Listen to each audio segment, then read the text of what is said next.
Hello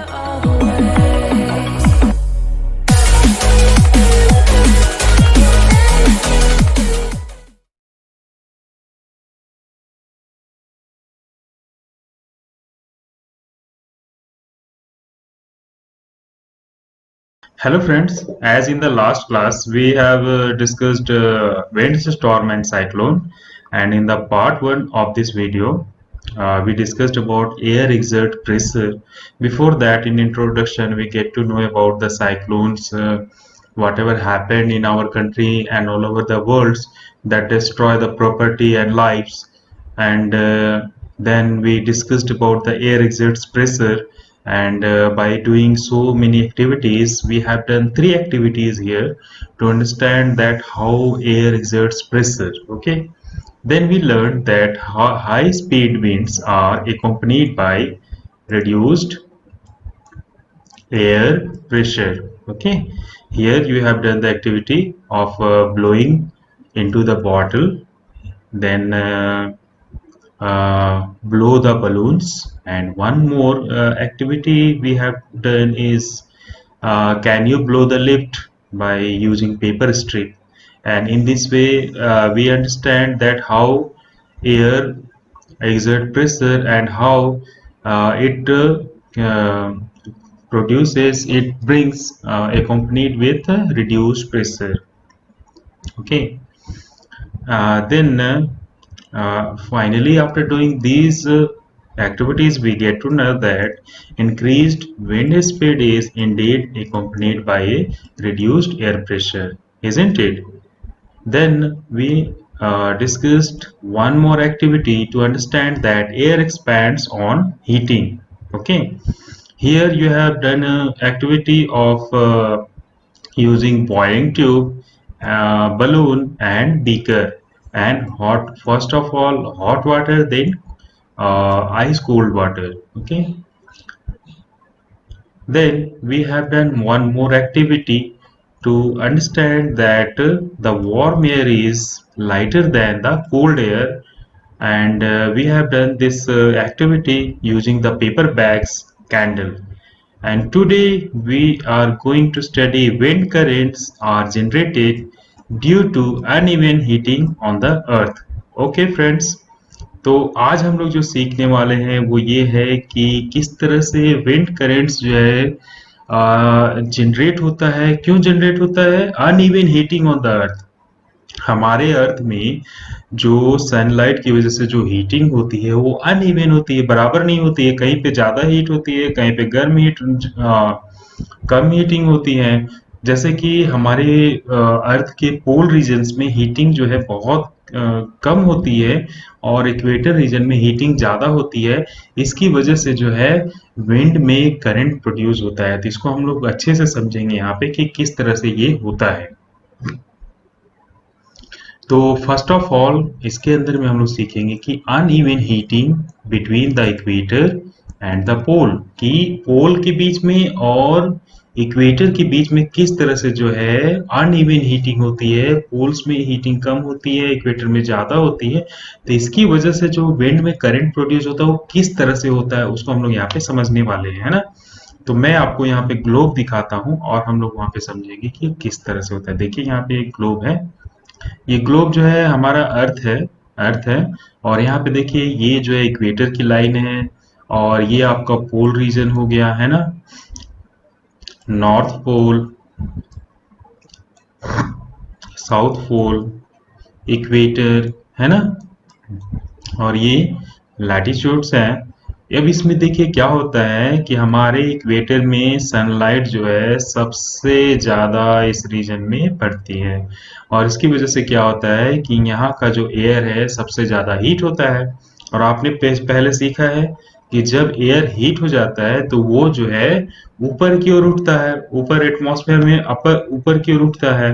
और इस वजह से क्या होता है कि वो जो जगह है जो पहले उस एयर ने लिया था वो जो है वैकेंट होने लगता है। तो उस जगह को भरने के लिए 60 डिग्री लैटिट्यूड पोल की तरफ से जो है एयर जो है फ्लो करना शुरू करता है, क्योंकि आप जानते हो कि पोल्स में जो है नॉर्थ पोल और साउथ पोल में जो एयर है वो कंडेंस होता है, ज़्यादा हेवी होता है, और हमारे जो इक्वेटर पे है वो ज़्यादा हीट होने की वजह से एयर जो है ऊपर की ओर लिफ्ट होता है।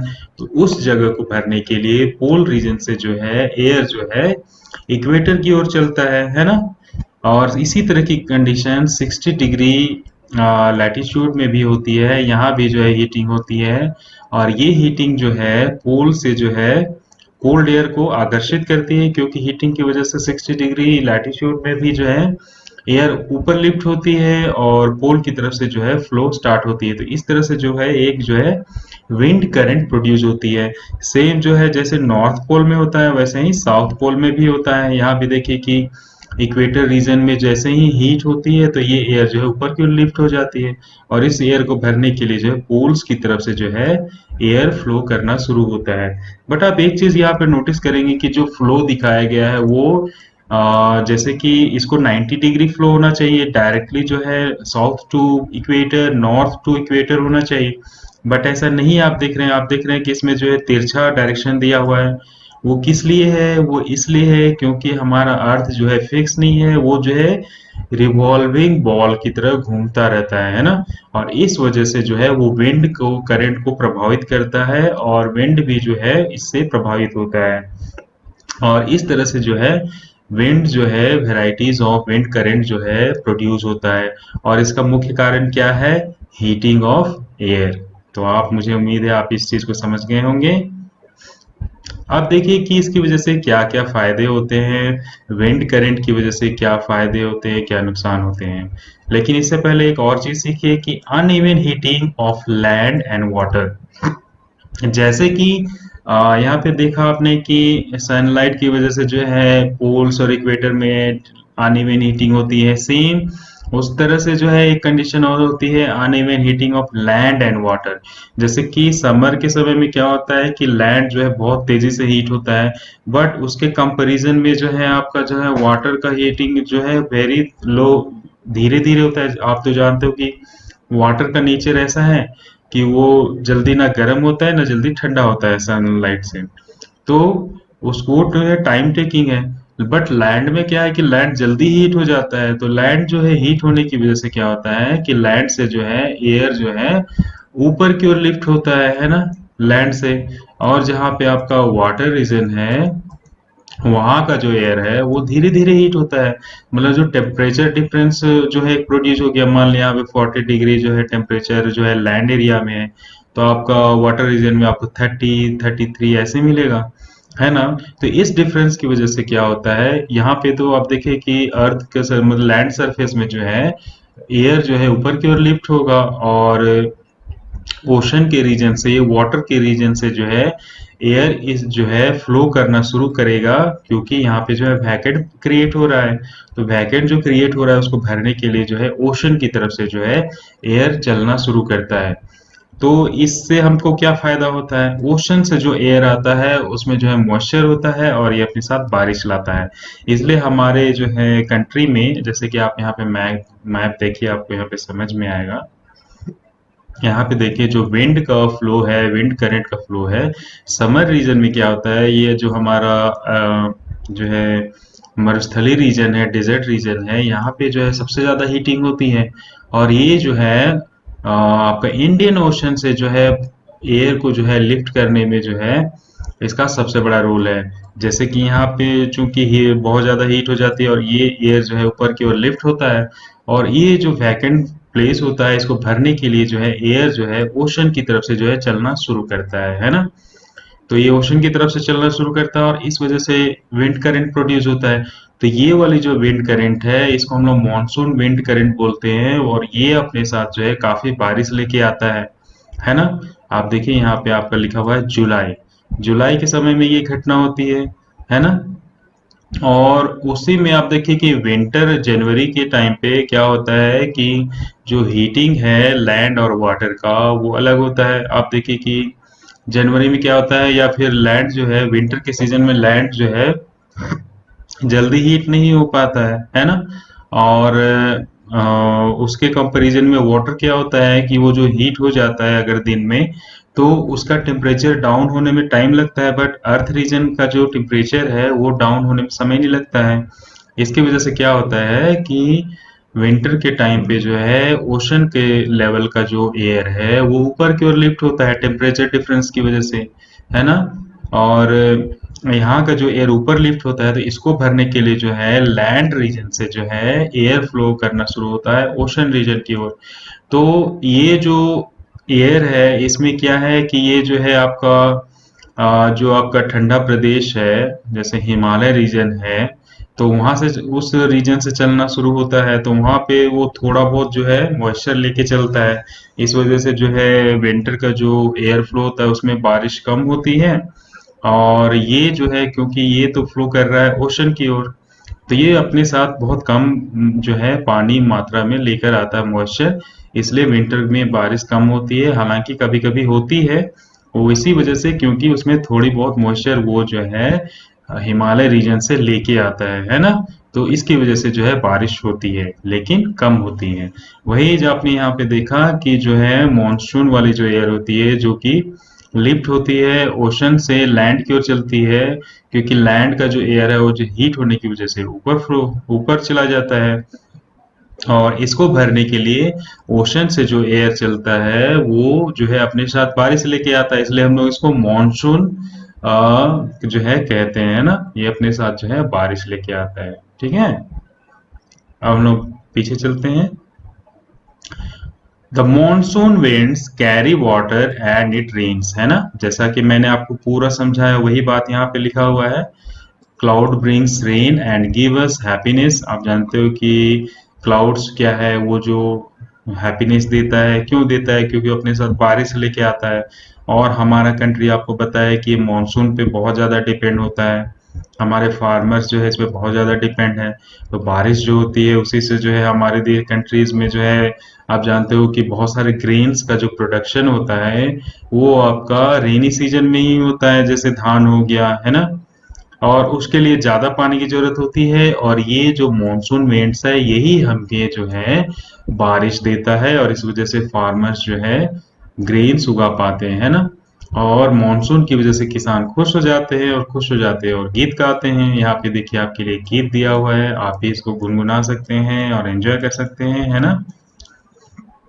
मेरा उद्देश्य था आपको समझाना कि किस तरह से जो है मॉनसून की बारिश होती है और किस तरह से जो है विंटर की बारिश होती है ना, और दोनों में किस तरह का अंतर होता है ना। ये चीज मुझे समझाने की टारगेट था, और मुझे उम्मीद है आप समझ गए होंगे इसको। अब हम लोग जो अगला समझने वाले हैं वो है थंडर स्टॉर्म एंड साइक्लोन्स। ये सब सिचुएशंस में जो है क्या होता है और कैसे होता है, हम इससे कैसे बच सकते हैं, है ना। तो हम लोग यहाँ पे समझेंगे थंडर स्टॉर्म एंड साइक्लोन्स, है ना। तो थंडर स्टॉर्म्स कहाँ डेवलप होता है, ये हॉट ह्यूमिड ट्रॉपिकल एरियाज जैसे कि इंडिया में जो है बहुत ज्यादा जो है आपको थंडर स्टॉर्म जो है सुनने को मिलता है। आप अखबारों में न्यूज़पेपर में काफी बार सुनते हैं, जानते हैं कि ये थंडर स्टॉर्म की वजह से आप जानते हैं लाइफ्स का जो है लॉस होता है ना। और प्रॉपर्टी का भी लॉस होता है, लाइफ्स का भी लॉस होता है, जिसको आप बिजली चमकना कहते हैं, है ना। और ये क्यों होता है उसको यहाँ पे आप समझेंगे। यहाँ पे होता ये इस तरह से है, the rising temperature produce strong upward rising winds. क्या होता है कि मॉनसून में मॉइस्चर होता है, और क्या है कि टेम्परेचर तो कम नहीं होता है, टेम्परेचर तो जो है ज्यादा ही रहता है। तो उसकी वजह से क्या होता है कि जो अर्थ के सरफेस के पास का जो एयर है वो क्या होता है, वो हीट हो जाता है, और हीट होने की वजह से जो है ऊपर की ओर वो जो है विंड जो है ऊपर की ओर जाता है। और क्या होता है इसके साथ, the winds carry water droplets upwards, इसके साथ साथ जो मॉइस्चर होता है उसमें उसको भी वो ऊपर लेके जाता है ना, where they freeze and fall down again. और यही जो है फिर फ्रीज, जैसे जैसे आप जानते हो कि विंड ऊपर जाता है वो जो है कूल होने लगता है, और वो जो उसके साथ मॉइस्चर है वो जो है वाटर में कन्वर्ट हो जाता है, वो वापस जो है बारिश के रूप में हमको मिलता है। लेकिन जब वो वाटर ड्रॉपलेट गिरते हुए होते हैं उस समय अगेन जो अर्थ सरफेस जो राइजिंग एयर है, जो एयर जो है लिफ्ट हो रहा है हीटिंग की वजह से, वो जो है एयर जो है वो किससे वाटर ड्रॉपलेट्स के साथ टकराता है। ये कोई एक बूंद की बात नहीं है, हजार करोड़ों करोड़ों बूंदें जो हैं नीचे से जो हीट एयर आ रही है, हॉट एयर उसके साथ टकराती हैं, और इस टक्कर की वजह से क्या होता है कि साउंड और लाइटनिंग जो है प्रोड्यूस होता है ना। और इसी साउंड और लाइटनिंग को हम लोग क्या बोलते हैं, इसी इवेंट को हम लोग थंडर स्टॉर्म बोलते हैं, है ना। तो ये थंडर स्टॉर्म जो है काफी नुकसानदायक होता है, और मैं आपको बताने वाला हूँ कि कैसे हम लोग इससे जब भी ऐसा वेदर हो, रेनी वेदर हो, बिजली चमकने की संभावना लग रही हो, तो आप कैसे अपने आप को बचाना है ना। कुछ प्रिकॉशंस लेने हैं, कुछ डूज एंड डोंट्स हैं, जैसे कि do not take shelter under an isolated tree. आपको कभी भी एक सिंगल ट्री जहाँ पे हो, अकेला ट्री, वहां पे नहीं खड़ा होना है, क्योंकि ट्रीज जो है चूंकि वेट होते हैं और वो थंडर स्टॉर्म को जो है आकर्षित करते हैं, है ना। इसलिए अगर आप ट्रीज के नीचे रहेंगे तो ये आपको नुकसान पहुंचाएगा। अगर आप फॉरेस्ट में हैं तो आपको कहाँ शेल्टर लेना है, छोटे ट्री में, क्योंकि जब भी थंडर स्टॉर्म होगा तो बड़े पेड़ उसको आकर्षित करेंगे, और अगर आप छोटे पेड़ के नीचे रहेंगे तो आप बच जाएंगे, है ना। और इसमें ये है कि आपको जो है जब भी ऐसा हो तो आपको जमीन में नहीं जो है लेटना है, बैठना है ना, क्योंकि वेट होने की वजह से जो है करंट का फ्लो जो है अर्थ सरफेस में भी थंडर स्टॉर्म के समय हो सकता है। अगर उस आसपास में अगर थंडर स्टॉर्म होता है तो उसकी वजह से जो है करंट प्रोड्यूस होता है वो वेट ग्राउंड में आ सकता है, इसलिए बैठना नहीं है, लेटना नहीं है जमीन पे। Next precaution is do not take shelter under an umbrella with a metallic end। ये भी विशेष बात है कि आपको कभी भी जिसका वो आपको छाता जो है जिसका एक मेटल का एंड होता है, स्टील का, लोहे का, वो आपको प्रयोग नहीं करना है, क्योंकि वो जो है थंडर स्टॉर्म को आकर्षित करता है, और अगर ऐसा होता है तो इससे हमें नुकसान हो सकता है, इसलिए हमें मेटालिक एंड वाले अम्ब्रेला को यूज नहीं करना है। Third precaution is do not sit near a window, open garage, storage shed, metal sheds are not safe place to take shelter। आपको जो है खुली खिड़की के पास भी नहीं बैठना है, ओपन गैरेज में भी नहीं बैठना है, स्टोरेज शेड में भी नहीं बैठना है। मेटल शेड्स के जो है सुरक्षित नहीं होता है, क्योंकि आप जितनी भी मैंने नाम ली, गैरेज हो गया, स्टोरेज शेड हो गया, ओपन विंडो हो गया, तो वो जो है किससे बने होते हैं, मेटल से बने होते हैं, उनके शेड्स जो है मेटल्स के बने होते हैं, विंडोज में जो है मेटल्स लगे होते हैं, है ना। तो ये जो है थंडर स्टॉर्म को आकर्षित करते हैं और ये आपको नुकसान पहुंचा सकते हैं, इसलिए कभी भी ये नहीं करना है। Next is car and bus is a safe place to take shelter. आपको कार और बस जो है सेफ है इसलिए क्योंकि कार और बस के जो है टायर लगे होते हैं, और टायर जो है आप जानते हो कि ये करंट का इंसुलेटर है, इस वजह से जो है आप उसमें सेफ रह सकते हो, है ना। If you are in water get out and go inside a building. अगर आप वाटर में हो, बात कर रहे हो, तो तुरंत से तुरंत जो है नदी में, तालाब में, कहीं भी हो तो आपको जो है तुरंत बाहर आना है, किसी बिल्डिंग के अंदर में चले जाना है ना। तो ये प्रिकॉशन लेकर के आप जो है थंडर स्टॉर्म से अपने आप को बचा सकते हो। Okay, now how a thunderstorm becomes a cyclone. अब आप देख समझेंगे हम लोग कि ये साइक्लोन और थंडरस्टॉर्म का कॉम्बिनेशन कैसे होता है ना। साइक्लोन आप जानते हो कि ये जो है आपका कहाँ पे जनरेट होता है, ये भी आपका समुद्री रीजन में जनरेट होता है, लेकिन थंडरस्टॉर्म भी उसमें शामिल हो सकता है, और जब ये दोनों एक साथ होते हैं तो ये और भी नुकसानदायक होता है ना। और ये कैसे होता है हम लोग यहाँ पे समझेंगे। You know that water required heat when it changes from liquid to vapor state.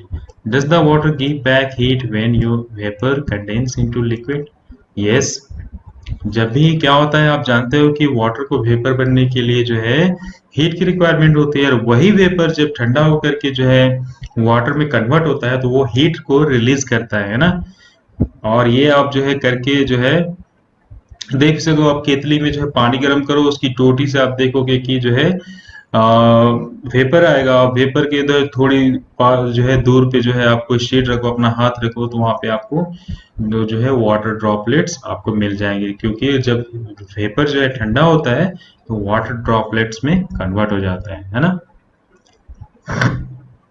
तो अभी पहले तो हम लोग समझेंगे कि साइक्लोन जो है कैसा उसका स्ट्रक्चर होता है। यहाँ पे देखिए, फिगर में देखिए, आपको बहुत अच्छे समझ में आएगा। यहाँ जो है साइक्लोन का फिगर दिया हुआ है, ये देखिए। ये जो है आपका स्केच ग्राफ है। यहाँ पे देखिए कि किस तरह से जो है साइक्लोन का जो है स्ट्रक्चर होता है। यहाँ पे देखिए आप जो है गेल्स ग्रेजुअली डिक्रीजिंग, ये जो गेल्स है, ये जो हाई हाई ब्लोइंग विंड को गेल्स बोलते हैं। और ये जो गोल गोल घूमता है, तो ये गेल्स जो है देखिए धीरे धीरे जो है सेंटर की तरफ जाता है और ये छोटा होते जाता है, और ये जो है ऊपर की ओर उठता है। इसके बीच का जो रीजन होता है वो काफी काम एरिया होता है। ये जो आप देख रहे हो, ये एरिया काफी शांत एरिया होता है। यहाँ पे विंड में स्पीड नहीं होती है, और ये जो है काफी काम एरिया होता है यहाँ पे। इसकी वजह से क्या होता है कि ये यहाँ पे ये लो प्रेशर एरिया हो जाता है ना। यहाँ पे देखिए कि ये हाई प्रेशर एरिया हो जाता है, और ये जो है लो प्रेशर एरिया हो जाता है। इस वजह से जब ये घूमता है साइक्लोन, तो अपने साथ काफी चीजों को जो है ये जो है अपने फ्लो में ले लेता है, और ये जो है सेंटर में जो है इसको फेंक देता है। सेंटर में देखिए ये जो है काम एरिया है, यहाँ पे चूंकि एयर का प्रेशर कम होता है, इसलिए यहाँ पे जो है चीजें जो है इसके साथ जो है ऊपर उठने लगती है साइक्लोन के साथ। आपने देखा होगा जो है कंकड़ पत्थर पॉलिथीन बैग्स जो है आइटम्स जो है बहुत सारी चीजें जो हैं, आपने साइक्लोन में अगर कभी आपने देखा होगा तो आपने देखा होगा कि इसमें जो है ऊपर की ओर एयर जो है उठता है, उसके साथ साथ बहुत सारी चीजें वाटर को लेकर के जो है ये ऊपर उठता है ना, और ऊपर ले जाकर के इसको फेंक देता है। ये आप इमेज जो देख रहे हैं, ये जो साइक्लोन जो उड़ीसा में आया था उसका है। यहाँ पे जैसे ये जो रीजन है, जो शांत एरिया जिसको हम लोग आई बोलते हैं, यहाँ पे देखिए जो ब्लैक स्पॉट है ये जो है आई है इसका, है ना। इस पिक्चर में देखिए कि जब ये साइक्लोन आता है तो वाटर का लेवल कैसे जो है अपने आप उठता है ना। तो इसको हम लोग और अच्छे से समझेंगे by reading. The center of the cyclone is a calm area. It is called the eye of the storm. सबसे शांत एरिया होता है, जो मैंने आपको दिखाया अभी, उसको आई बोलते हैं, और ये सबसे शांत एरिया होता है ना। ये जो मैंने यहाँ पे आपको शो किया था, आप एक बार फिर देख लीजिए, ये वाला है ना। ये वेरी काम एरिया होता है, बहुत शांत होता है, और इसी को हम लोग आई बोलते हैं। यहाँ पे विंड स्पीड जो है कम होता है। A large cyclone is a violently rotating mass of air in the atmosphere, है ना। और जो है एक सबसे बड़ा से बड़ा जो साइक्लोन होता है, वो जो है काफी वायलेंटली जो है उसमें एयर जो है रोटेट करता है 10 टू 15 किलोमीटर्स हाई। और इसका जो हाइट है ये 10 टू 15 किलोमीटर्स तक जो है हाई जाता है। The diameter of the eye varies from 10 to 30 kilometres, है ना। और इसका जो आई होता है वो 10 टू 30, मतलब आई भी आप देखिए कि काफी बड़ा होता है। 10 टू 30 किलोमीटर ओनली आई होता है, आई रीजन, जो कि लो प्रेशर एरिया जो होता है, ये इसकी जो आ, चौड़ाई है ये 10 टू 30 किलोमीटर तक हो सकता है ना।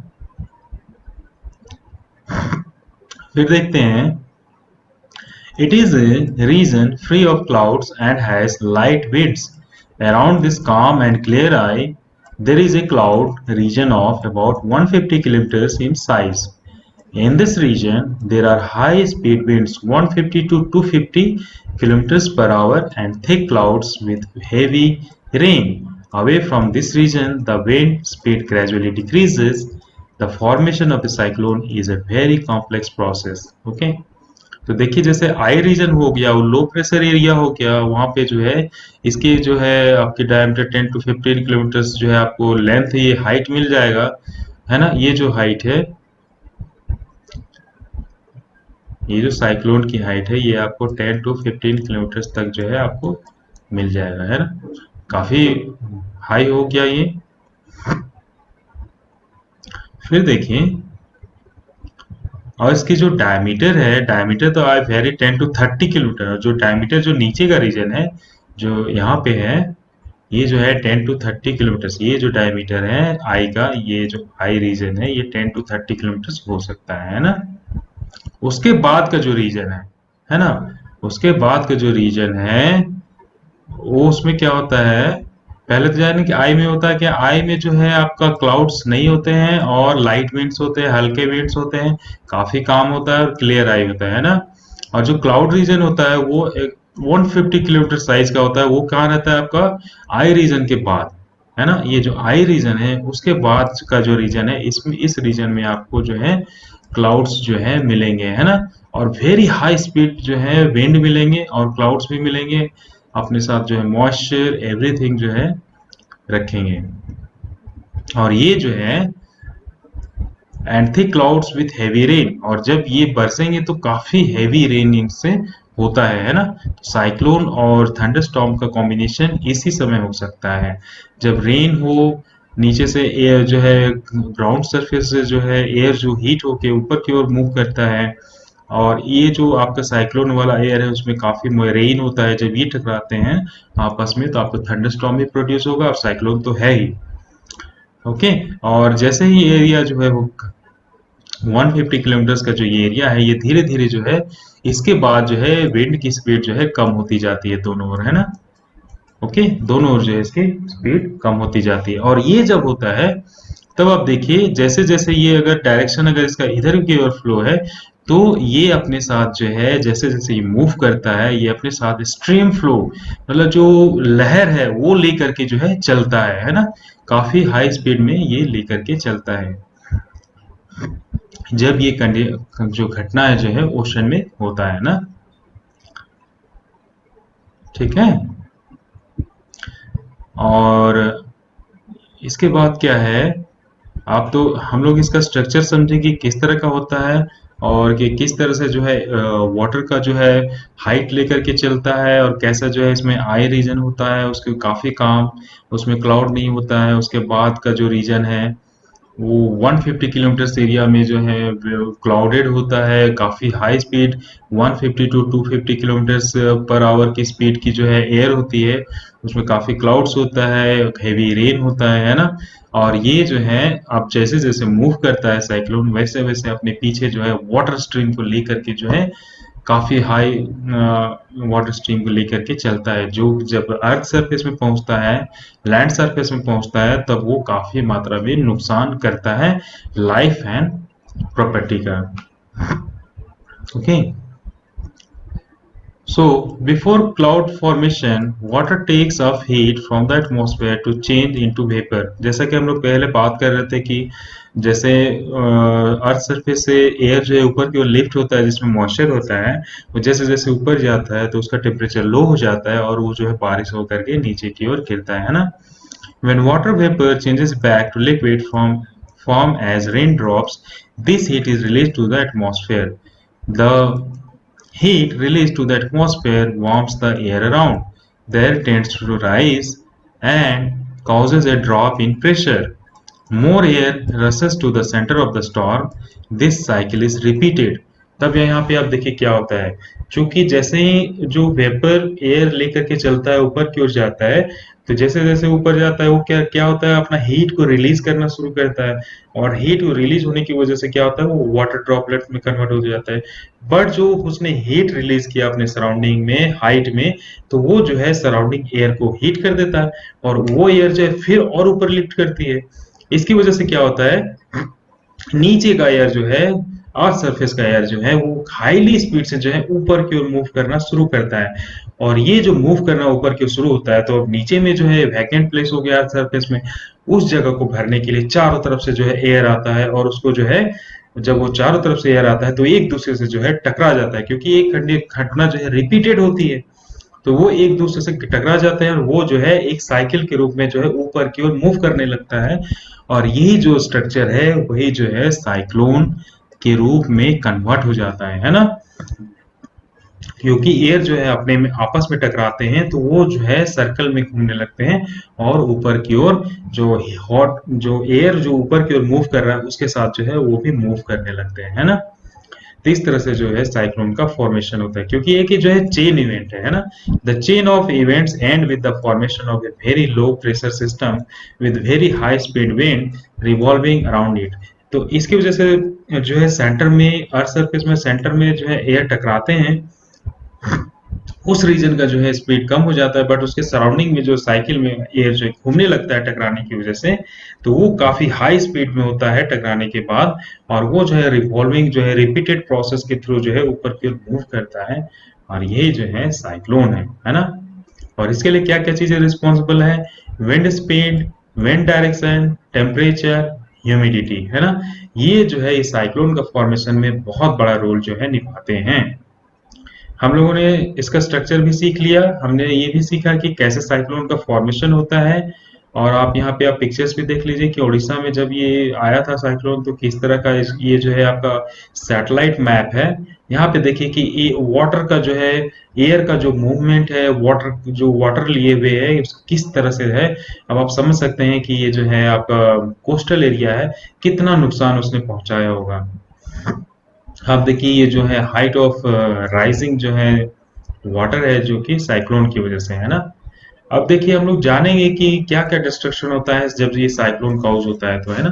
जैसा कि मैंने पहले ही बताया कि इस वजह से काफी लाइफ है जो है प्रॉपर्टी का लॉस होता है। Cyclone can be very destructive, strong winds push water towards the shore even if the storm is hundreds of kilometer away।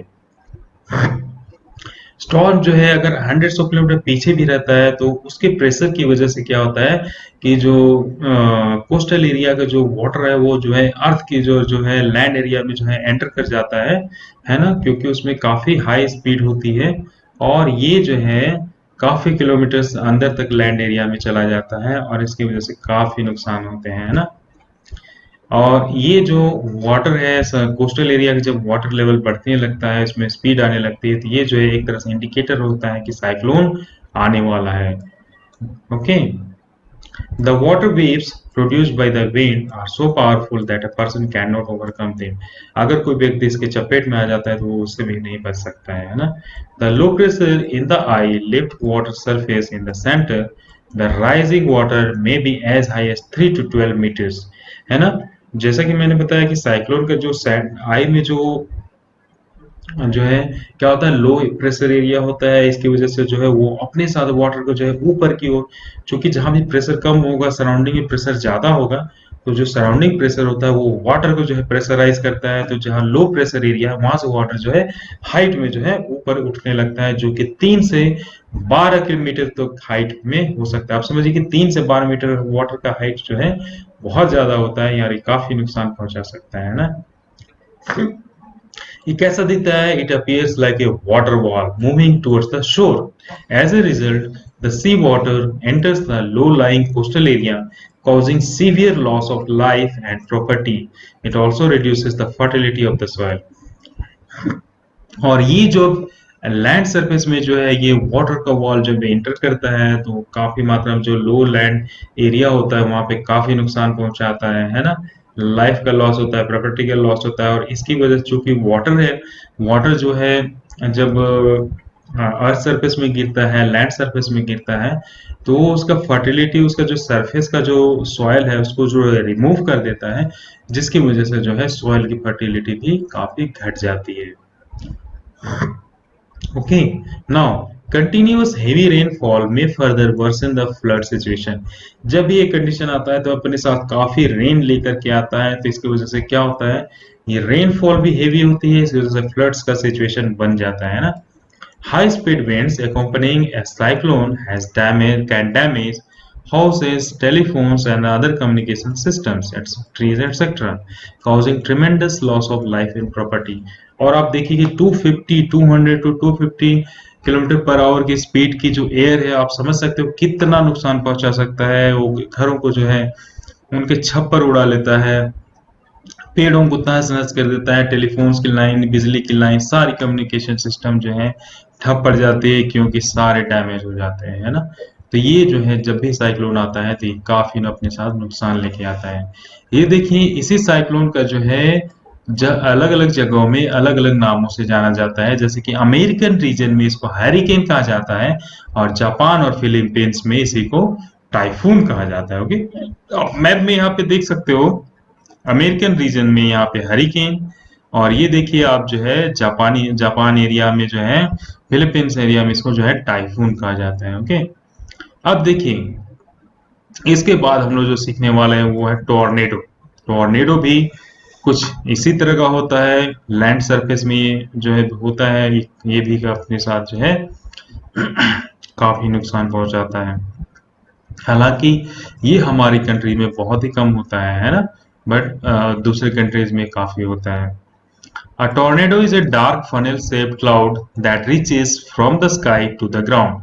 यहाँ पे देखिए कि फनल शेप किस तरह से टॉर्नेडो जो है, यहाँ देखिए ये जो है एक फनल शेप जो है, इसका स्ट्रक्चर होता है जिसमें कि क्लाउड जो है, हाईली रिवॉल्विंग क्लाउड जो है अर्थ सरफेस की ओर मूव करता है ना। यहाँ से जो है हाई जो है ऊपर से जो है अर्थ सरफेस की ओर है ना, इसका आप शेप यहाँ पे देख सकते हैं। Most of the tornadoes are weak. A violent tornado can travel a speed of about 300 kilometers per hour, है ना। आप देखिए कि जो कुछ टॉर्नेडोज होते हैं वो जो है काफी, उसमें जो विंड की स्पीड होती है वो 300 किलोमीटर पर आवर तक की होती है ना। टॉर्नेडो में फॉर्म विद इन साइक्लोन, और ये टॉर्नेडो जो है साइक्लोन के साथ बन सकता है, साइक्लोन के अंदर बन सकता है ना। The whole coastline of India is vulnerable to cyclone, particularly the east coast. The west coast of India is less vulnerable to cyclone storms, both in terms of intensity and frequency of the cyclone. सबसे ज्यादा जो cyclone का जो risk होता है वो हमारे east coast में है ना, क्योंकि ये अर्थ के मूवमेंट से भी जो है प्रभावित होता है। और वेस्ट कोस्ट में जो है वो लेस वल्नरेबल है, वहाँ पे चांसेस कम होता है। इसीलिए आप देखते हैं कि हमेशा जो है ओडिशा रीजन में जो है हमेशा जो है साइक्लोन्स जब भी आएंगे तो उसी रीजन्स में आते हैं और सबसे ज्यादा नुकसान पहुंचाते हैं। ओके, यहाँ पे हम लोग सीखेंगे किस टॉर्नेडो के शेप के बारे में और कैसा होता है ना। The diameter of a tornado can be as small as a metre and as large as a kilometre, है ना। ये जो है डायमीटर, जिसको जो डायमीटर आप समझते हो कोई भी सर्कल का जो है दो पॉइंट्स के बीच का जो डिस्टेंस होता है डायमीटर सेंटर से होते हुए, तो उसको हम लोग सॉरी डायमीटर आपका जो है सर्कल में हो गया है ना। तो इसकी जो होता है साइज जो है वो आपका 1 किलोमीटर तक का भी हो सकता है ना। आपका जो डायमीटर जो उसका सर्कल है वो 1 किलोमीटर का भी हो सकता है, और इवन वाइडर और उससे भी बड़ा हो सकता है। The funnel of a tornado sucks dust debris and everything near it at the base due to low pressure. यहाँ पे आपने जो साइक्लोन देखा, टॉर्नेडो भी सेम वही है। जब टॉर्नेडो फॉर्म होता है लैंड सरफेस में तो उसमें भी जो है इस तरह का आई लो प्रेशर एरिया होता है, और जो है जब विंड जो है जैसे कि हीट होने के बाद सरफेस एरिया का जो विंड होता है इसमें हीट होने के बाद जब वो ऊपर की ओर मूव होती है तो उसकी वजह से जो है क्या होता है कि सराउंडिंग का जो एयर है उसकी जगह लेने के लिए जो है वो जो है तेजी से आता है, और ये जो है आपका जो है आपस में टकरा करके घूमने लगते हैं। और ये जो है लो लाइंग जो सरफेस लो प्रेशर एरिया है जो है ये अपने साथ धूल कण, बहुत सारे डेब्रीज और जो भी इसके रीजन में आएगा सब उठा करके जो है ये जो है फ्लो करके जो है ऊपर की ओर फेंक देगा, और ऊपर जो है एक बड़े रीजन में जो है धूल कण और एवरीथिंग जो है आपको बड़े शेप में फनल शेप में दिखेगा, है ना। तो ये जो घटना है ये सेम तरह का एक साइक्लोन और थंडरस्टॉर्म, ये जो है आपका ये टॉर्नेडो है ना, ये जो है आपका लैंड एरिया में होता है। Due to low pressure and throw them out near the top. ये जो है टॉप में जो है ये अपने साथ जितने भी आइटम जो नीचे से वो कैच करता है वो अपने साथ रिवॉल्व करते करते ऊपर से जो है चारों तरफ जो है फेंक देता है ना। तो अब हम लोग यहाँ पे इसको और अच्छे से समझ। Okay, Here are a few accounts of a survivor of tornado from Discovery Channel Young Discovery Series। तो यहाँ पे एक व्यक्ति ने जब वो टॉर्नेडो से प्रभावित हुआ तो उसने क्या देखा वो उसने बताया है। यहाँ पे हम लोग भी जानेंगे और समझेंगे कि किस तरह से टॉर्नेडो जो है जब बनता है तो कितना नुकसान पहुंचाता है। I saw the cloud coming and tried to take shelter inside, but as soon as I reached for the doorknob, the house took off into the sky. It was not hurt at all. Okay, I was not hurt. After storm we had to clean the debris from the wheat field. इसको पढ़ने से आप समझ सकते हैं कि किस तरह से जो है टॉर्नेडो जो है आपका टॉर्नेडो की वजह से जो है वो उसके घर की जो है पूरा छप्पर उड़ा करके ले गया, उसके घर को उड़ा के ले गया है ना। और वो जो है डेब्रिस चारों तरफ जो है उसको फैला दिया, उसके खेतों में वो जो है चला गया, है ना। तो इस तरह से ये काफी नुकसानदायक होता है। देखिए ये जो पोस्चर है जब टोर्नेडो होता है, तो आपको जो है अपने आप को बचाने के लिए जो है ये आपको जो है अपने जो है सिर को और बॉडी को बचाने के लिए आप इस शेप में जो है जमीन पे किसी बेंच के नीचे, वर्किंग टेबल के नीचे आप जो है अपने आप को बचा सकते हो जब आप इससे प्रभावित हो, है ना। A tornado shelter is a room situated deep inside a underground having no winds, or otherwise it is better to shut windows and take shelter under a table, workbench where debris cannot reach. तो tornado से जब आप आपके उस प्रभावित जगह में हैं तो आपको बचने के लिए क्या करना है, आपको रूम में अपने घर में वैसे जगह में अंडरग्राउंड एरिया है तो ठीक है, और अंडरग्राउंड जो है जहाँ पे विंडोज ना हो वहां पे आप रह सकते हो। अगर नहीं है पॉसिबल है तो आप जो है विंडोज बंद कर दीजिए जितने भी विंडोज हैं, और जो आपको शेल्टर लेना है कहाँ पे, अपने वो जो वर्किंग टेबल है, वर्किंग बेंच है, उसके नीचे जो है आपको शेल्टर लेना है, ताकि वहां पे डेब्रीज नहीं आएंगे, पत्थर और जो भी उसके साथ होता है वो नहीं आएगा और आपको नुकसान नहीं पहुंचाएगा, है ना। और आपको जो है इस तरह से बो डाउन हो जाना है और knees protecting head and neck using arms. आपको इस पोस्चर में अपने आप को बचाना है, इस पोस्चर में आना है ना। तो आप अपने आप को बचा सकते हैं। नाउ इफेक्टिव सेफ्टी मेजर्स, जब भी साइक्लोन आता है तो किस तरह से जो है अपने आप को बचाना है। तो पहला पॉइंट है a cyclone forecast and warning service. जब भी साइक्लोन की संभावना होती है तो जो हमारे सैटेलाइट के जो सर्विस है, सैटेलाइट कैमराज है, वो इसका जो है फोरकास्ट कर देते हैं। हम हमारी गवर्नमेंट जो है इसके संबंध में जो है न्यूज चैनल्स में, रेडियोज में जो है इसके बारे में जानकारी देती है, तो हमें जो है अलर्ट हो जाना चाहिए। Rapid communication of warning to the government agencies, the port, fisherman, ship and to the general public, है ना। हमको जो है गवर्नमेंट के थ्रू जो है जो इसके संबंध में जो है जब भी इस जो प्रभावित रीजन होता है जहाँ पे संभावना होती है तो वहाँ पे अलर्ट जारी करती है गवर्नमेंट, सबको जानकारी देती है। और अभी तो हमारे पास ऐसा सिस्टम है कि 24 घंटे से 48 घंटे पहले तक ये पता चल जाता है, तो हमको जो है इफेक्टिव मेजर्स लेते हुए अपने आप को सेव कर लेना चाहिए, है ना। Construction of cyclone shelters in the cyclone-prone areas and administrative arrangement for moving people fast to the safer places। और जब भी इस तरह की situations आती हैं तो जहाँ पे इस तरह की चीज़ें ज़्यादा होती हैं तो वहाँ पे गवर्नमेंट और लोकल अथॉरिटीज़ के द्वारा जो है साइक्लोन सेंटर्स का निर्माण किया जाता है ना। तो वहाँ पे हमें जो है चले जाना चाहिए, हमारे आस पास जो भी लोग हैं उनको साथ में लेकर के वैसे जगह में चले जाने चाहिए ताकि सबके लाइफ जो है बच सके, है ना। Action on the part of the people, ये तो गवर्नमेंट का जो रोल है वो है, और हमें क्या करना चाहिए वो देखिए। We should not ignore the warning issued by the meteorological department through TV, radio और न्यूज़पेपर। हमें कभी भी जो वार्निंग जब दी जाती है इसके संबंध में तो उसको इग्नोर नहीं करना चाहिए और प्रिवेंटिव मेजर्स जो है उठाना चाहिए। We should make necessary arrangement to shift the essential household goods, domestic animals and vehicles etc. to safer place। और जितना जल्दी हो सके हमारा जो बहुत ही आवश्यक चीजें हैं उसको लेकर के जो है और अपने जो डोमेस्टिक एनिमल्स हैं, व्हीकल्स है, उसके हेल्प से जो है हमको सेफर प्लेस में चले जाना चाहिए, है ना। Avoid driving on roads through standing water as floods may have damage the road. और कभी इस तरह की जब सिचुएशन होती है तो वैसे रोड में जो है ड्राइविंग से भी बचना चाहिए, ड्राइविंग से बचना चाहिए, अवॉइड करना चाहिए जहाँ पे जो है स्टैंडिंग वाटर रोड्स में हो, क्योंकि फ्लड की वजह से जो है रोड्स खराब हो जाते हैं, है ना। और जो उसमें पानी जमा रहता है और वो पता नहीं चलता कि वो रोड्स खराब हैं, तो इससे एक्सीडेंट्स हो सकते हैं। Keep ready the phone numbers of all emergency service like police, fire brigade and medical centres.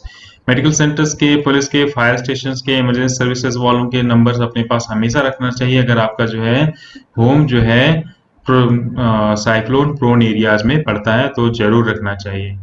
Now some other precautions if you are staying in a cyclone hit area. कुछ और जो है, जो कॉमन प्रिकॉशंस है जो आपको लेना चाहिए। Do not drink water that could be contaminated.